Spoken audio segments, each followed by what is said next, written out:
Sorry, my phone died. If you tuned in right like 5 seconds before this. I'm all red. I just finished my workout. I just got out of the gym. And I've had a few instances with clients or teaching a class where people have really wanted to just barf. And I felt as though, you're being blocked. I just don't want to be distracted by stuff like that today. Anyway, so there have been many instances where somebody just really wants to barf. There have been many instances where I want to barf during my workout. I know that sounds gross, but I want to tell you or explain to you what exactly might be happening or is happening with your body. There's a few different things that could be happening. Now, I like to run.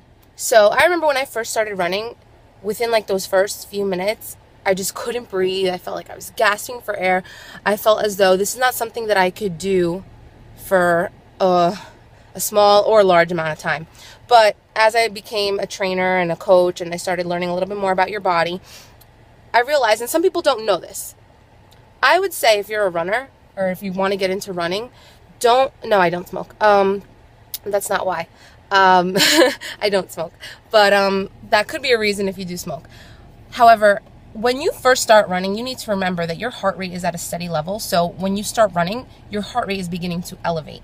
And what happens is, give it at least 3 to 4, maybe 5 minutes sometimes, especially if your body's not used to it.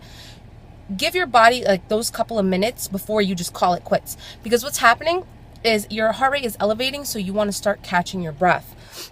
And your body's getting adjusted to that heart rate elevation. But you got to remember, if you're running, especially at a steady pace, after those 4 or 5 minutes, so your heart rate's elevating, after those 4 or 5 minutes, your heart rate gets to a steady place, and after that it becomes a little bit more comfortable. It becomes a little bit easier to practice your breathing techniques. So don't just call it quits when you run.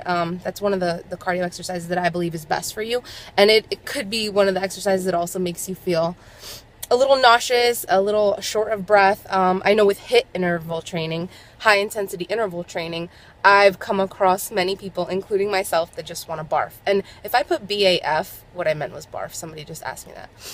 So if you ever try high intensity interval training for the first time with a good coach, you'll definitely want to barf. Anyway, so you'll definitely feel like that sensation. It isn't unhealthy to barf. There could be a couple reasons. So it could be your heart rate, like I'm mentioning. Your body's not used to that kind of intensity of working out. You got to remember, what's good about exercising, one of the main things, is that it does trigger your heart rate, and that's good for you. So you want to get your body used to that. Sometimes it could be a shock to your body. So if whatever you had for breakfast, lunch, or your pre-workout snack might be coming up a little bit because your heart rate's hitting that max level that it's not used to hitting. But eventually you get used to it. So I don't want you to like just swear away that workout because you feel like barfing. And I put that up there because it's the truth. I've come across many, especially students in classes that just have to like take off during HIIT class and just go, bleh. So my suggestions to you, actually, you know what? There was one class I'll never forget. It was a boot camp. It was outside, and it was a HIIT class, high intensity interval training class. The question was, did you barf? And we were doing sprints uphill. So it was a HIIT class with sprints, and that was the only time I've felt like I just wanted to it was all coming up. My oatmeal, my breakfast, everything was coming up. My heart rate was not used to that, and I could go through some pretty grueling workouts, but it was hot outside. We were running uphill, doing burpees uphill, doing squat jumps uphill, so inchworms, and my body was just like, I can't handle this.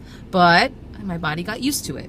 So don't be fearful because you ever reach that point of I'm gonna call it heart rate intensity. Okay, so that's probably what's happening. If you've ever felt the need to run to the bathroom because of nausea, my hangover cure is a good run. I agree. That is a great cure. You go for a run, you sweat it out, and although drinking's not great for your body, it's, the vast majority does it once in a while. So go for a run afterwards.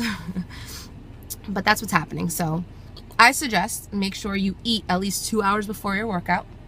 If you eat nothing, then you're going to experience wanting to vomit, and there's nothing to vomit, and then you're going to feel nauseous, you're going to feel dizzy. So make sure you eat something at least 2 hours beforehand. But if you're running and you're just getting started and you're just getting into that whole thing, give it 3 to 4 minutes before you swear away the run.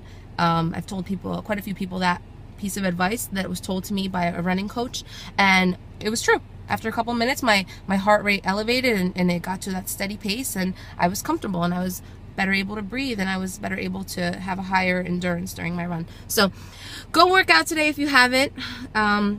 If you've never experienced any of this, my suggestion to you is push yourself. Take your workout to that next level. Not to the level of wanting to barf, but to that next level where you are shocking your body just a little bit. You want to keep your body guessing. So I hope you all have a great day. Stay well.